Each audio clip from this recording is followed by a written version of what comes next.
Olá a todos. Neste episódio vamos continuar a falar de símbolos ligados à cultura da Índia e hoje o vídeo é dedicado à importância da vaca na cultura indiana. Existe a ideia generalizada de que na Índia a vaca é considerada um animal sagrado ou que é até elevada à categoria de divindade. Será realmente assim?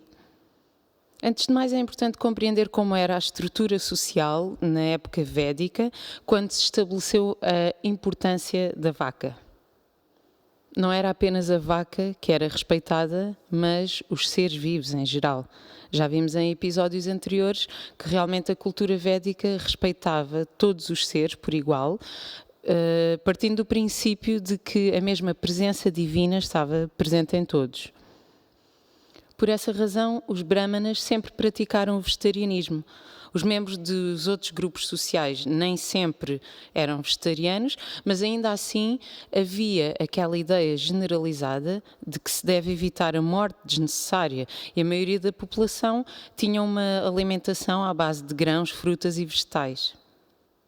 Apesar do respeito a todos os seres vivos, até mesmo por uma questão ecológica e de equilíbrio planetário, a vaca tinha efetivamente um lugar especial.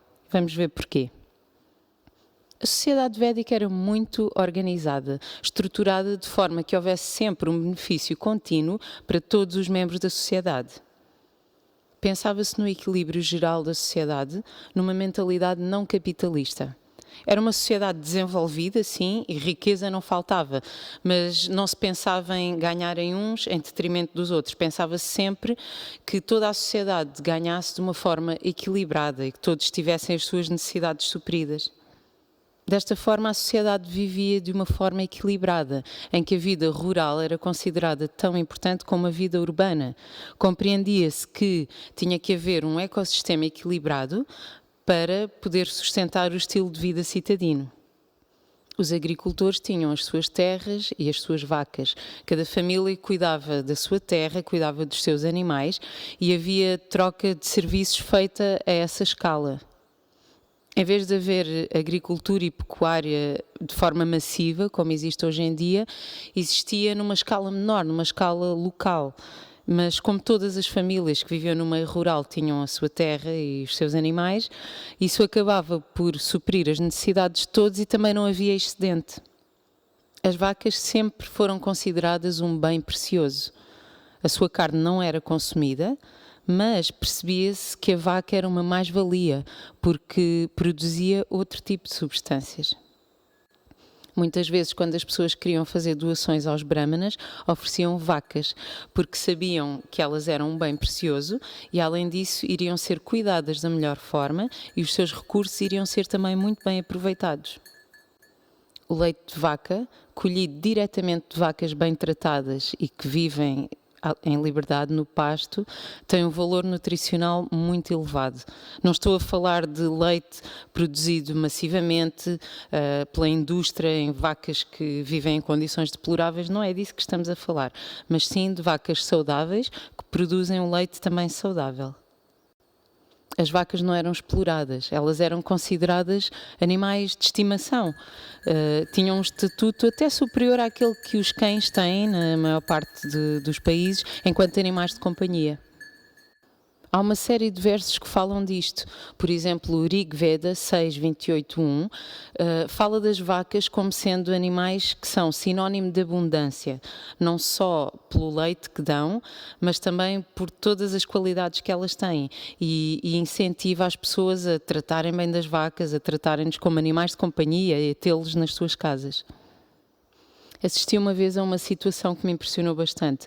Foi numa quinta gigante chamada Goura Vrindavan, que fica em Paraty, no Brasil. E eles têm uma terra gigantesca com árvores e vegetação abundante, que fica numa zona protegida chamada Mata Atlântica, e lá eles têm todo um sistema ecológico em funcionamento. Este sítio tem uma paisagem absolutamente deslumbrante e eles cuidam de vacas, não só têm a goshala, que é o sítio onde as vacas ficam protegidas, mas também deixam que elas andem à solta dentro do terreno. Fiquei encantada quando passava no meio daquela floresta virgem e densa e vejo um grupo de vacas a pastar tranquilamente à sombra das árvores com as patas dentro de um riacho, a refrescarem-se, estava imenso calor nesse dia, e elas estavam lá a pastar com toda a tranquilidade e nem sequer tinham medo de pessoas, porque elas estavam habituadas a ser protegidas quando estavam naquele sítio, então quando as pessoas passavam elas continuavam imperturbáveis. Ouvi também uma série de relatos feitos por duas pessoas que vivem numa quinta em Espanha, chamada Nueva Vrajamandala, e então pedi a Dina Sharana Das e a Damodara Priya Devidasi que me contassem um pouco da sua experiência cotidiana com as vacas, e adorei aquilo que ouvi. Contam que as vacas têm uma empatia enorme, não só entre si, mas também pelos seres humanos, especialmente quem cuida delas. E ela contou-me uma história em que torceu o pé e deu um grito de dor, e as vacas pararam tudo o que estavam a fazer e vieram a correr só para ver se ela estava bem, e não saíram do pé dela enquanto não tiveram a certeza que ela realmente estava bem. E elas são verdadeiramente como animais de companhia, vão atrás dela para onde quer que ela vá, portanto sentem quando uma pessoa cuida bem delas e retribuem. Quando veem que a pessoa não está bem emocionalmente, elas dão-lhe carinho e atenção. As vacas comunicam entre si, criam grupos de amizade e também grupos hierarquicamente organizados, e cada uma tem uma personalidade específica. Quando acontece alguma coisa a um dos membros do grupo, a uma das vacas, elas unem-se para tentarem ajudar e ficam nervosas quando veem que a situação não está bem. Os bezerros têm para elas uma importância primordial. Enquanto elas não amamentam o seu filhote nesse dia, elas recusam-se a deixar-se ordenhar. Elas têm a capacidade de reter o leite nos seus úberes e ninguém consegue tirar. Só depois de saberem que os seus bebés se alimentaram devidamente é que deixam os seres humanos tirarem o resto do leite. E muitas vezes elas dão até mais leite do que aquele que é necessário, porque quando elas estão relaxadas, quando sentem que são bem tratadas e que os bebés delas também foram bem tratados, elas são generosas e elas dão a quantidade de leite que quiserem dar. São dóceis e obedecem a quem cuida delas, e são animais extremamente pacíficos e tranquilos. E qual é a importância de proteger as vacas e mantê-las felizes e saudáveis? Além de estarmos a proteger estes animais amáveis, estamos também a promover a produção de leite de elevada qualidade por processos naturais. Portanto, quando falamos de proteger as vacas, falamos de proteger o Dharma, a saúde e a economia. Vejamos de que forma é que os produtos produzidos pela vaca têm influência na nossa saúde. Segundo a Ayurveda, a medicina da antiga Índia, o leite e seus derivados têm propriedades nutricionais e terapêuticas incríveis, só que é preciso saber como e quando ingeri-los. Se fizer as combinações erradas, ou se beber o leite frio ou num horário que não é conveniente, isso pode até ter o efeito contrário na saúde. E, mais uma vez, estamos a falar de leite natural, saudável, sem ter passado por processos químicos. Entre os benefícios da ingestão de leite em condições adequadas, o Ayurveda refere força física e desenvolvimento de capacidades mentais. Leite quente ingerido antes de dormir não só nutre os tecidos mais refinados do cérebro, como ajuda a dormir melhor. Revitaliza ainda o corpo para que possamos acordar frescos, alerta e cheios de energia. Para além disto, a partir do leite faz-se iogurte, manteiga, natas, panir e o alimento mais precioso, o ghee. Estes alimentos são parte essencial de qualquer refeição na Índia, não só nas casas das pessoas, mas também nos templos, oferecida às divindades. Estas iguarias são consideradas da mais alta qualidade e das mais refinadas. O ghee é um dos alimentos mais exaltados nesta cultura.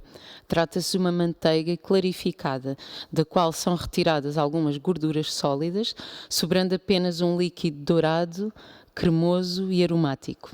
O Ayurveda recomenda o seu uso tanto interna como externamente. Tanto pode ser ingerido, misturado na comida, como pode ser utilizado como óleo de massagem e ser absorvido pela pele. No Rig Veda e Atharva Veda encontramos versos em que o ghee é descrito da seguinte forma: É um verdadeiro elixir, um alimento sem falhas, que aumenta o vigor e vitalidade física, aumentando a esperança de vida. A vaca é, assim, o paradigmático animal que pode trazer uma série de benefícios sem precisar de ser morto. Quando as vacas morrem de morte natural, a sua pele é utilizada para fazer instrumentos musicais, como, por exemplo, a meridanga. Em algumas zonas rurais, ainda hoje se usa o estrume de vaca como combustível. O ghee é também um dos elementos essenciais para se poder executar cerimónias, que são chamadas yagya ou havan. E no festival de Diwali, por exemplo, as lamparinas são acesas com ghee. Nos rituais são utilizados 5 elementos que, quando combinados, produzem néctar e por isso são chamados panchamrita: leite, iogurte, mel, açúcar e ghee. Por esta razão, as vacas são consideradas preciosas e auspiciosas. Sem elas, não poderíamos ter acesso a estas substâncias que acabam por ser consideradas o sustento de toda a sociedade. Ter muitas vacas era, portanto, sinal de riqueza e abundância, e isso é explicado no Atharva Veda. Ó vacas, tornem-nos fortes e potentes, façam com que os nossos corpos enfraquecidos se tornem saudáveis e belos. Ó vacas, purifiquem as nossas casas com o vosso som auspicioso. No Vishnu Smriti diz-se: o sol onde as vacas vivem torna-se puro. As vacas são puras e auspiciosas, promovem a riqueza da humanidade, ajudam a tornar um yagya bem-sucedido. Tornamos-nos virtuosos por tratar as vacas com respeito.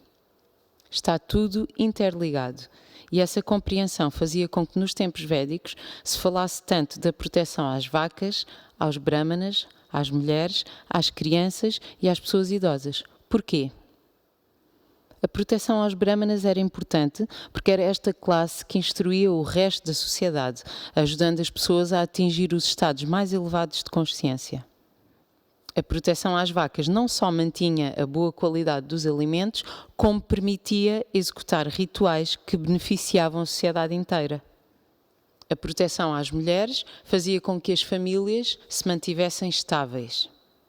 A proteção às crianças era importante na medida em que se procurava gerar e educar crianças conscientes por meio do Garbhadana Samskara, que cria gerações cada vez mais qualificadas e que garantissem também a libertação dos seus antepassados através de rituais, como expliquei no episódio 4.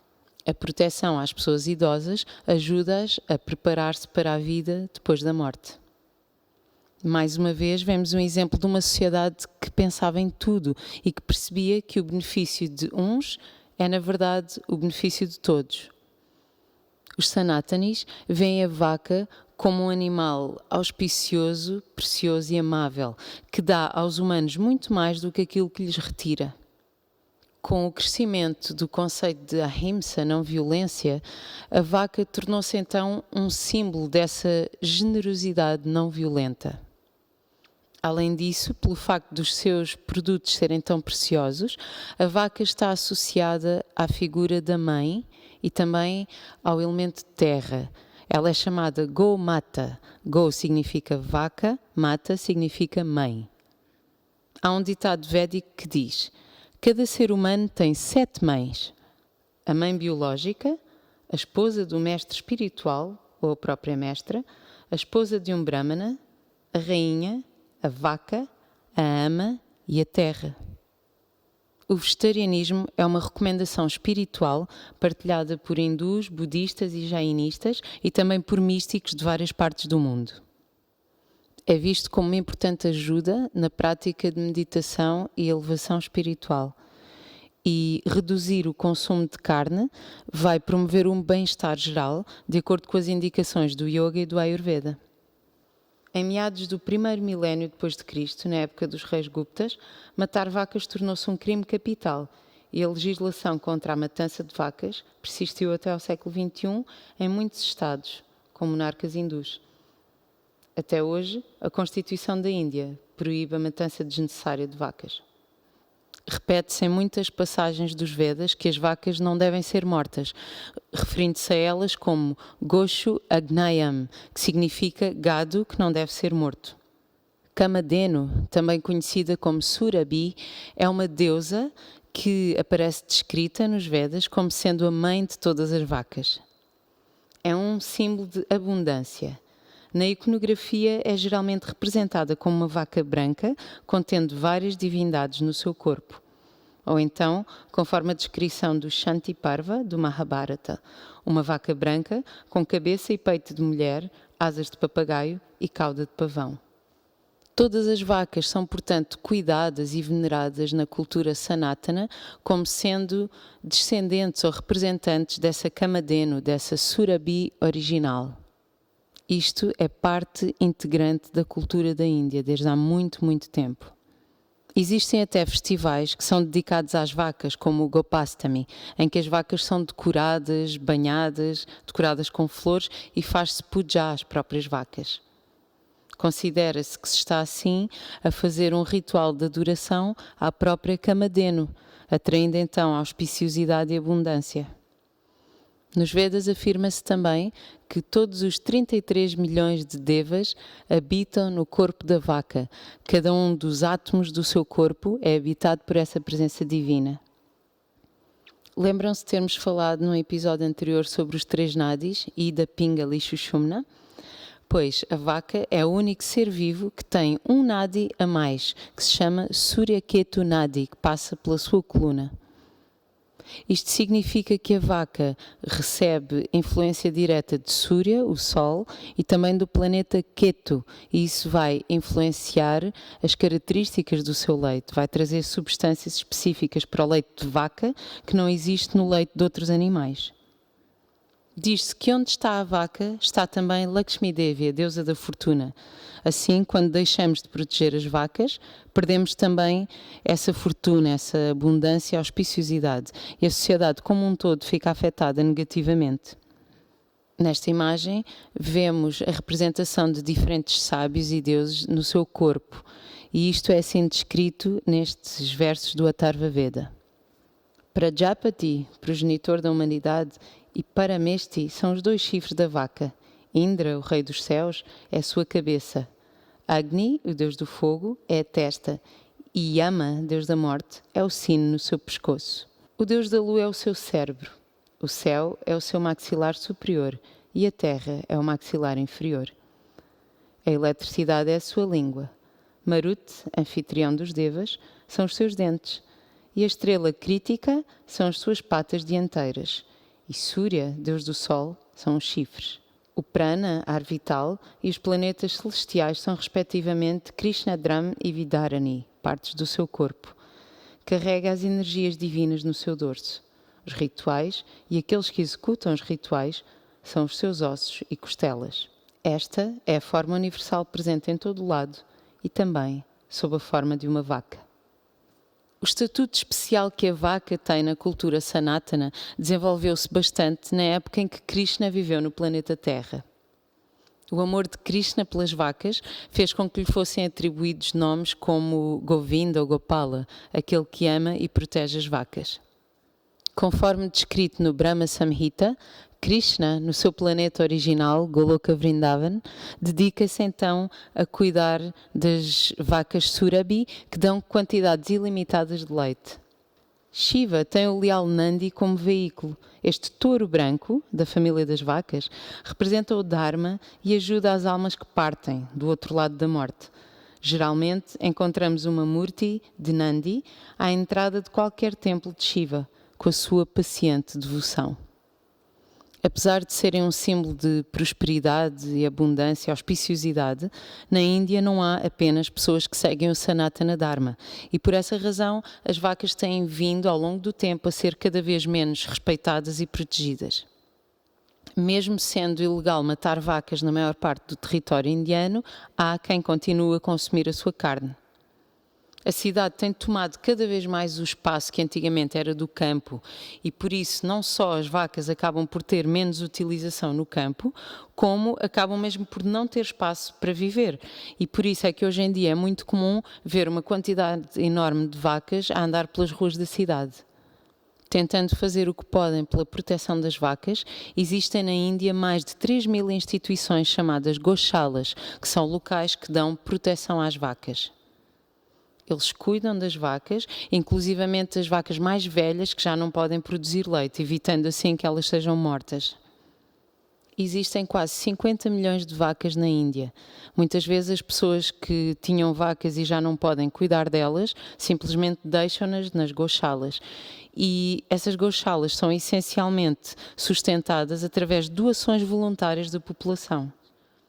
Enquanto que em muitos locais ainda se toca nas patas das vacas como sinal de respeito, a verdade é que a indústria de exploração às vacas tem vindo a crescer.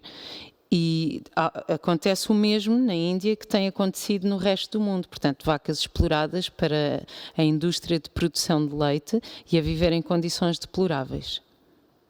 A realidade de agora está bem longe daquele cenário idílico de outros tempos. O desequilíbrio também entre zonas rurais e zonas de cidade acaba por criar também este desequilíbrio ecológico, fazendo com que as vacas fiquem por aí a vaguear sem destino e sem proteção. Não apenas na Índia, mas também em várias partes do mundo, a ISKCON tem várias goshalas que contribuem para a proteção das vacas.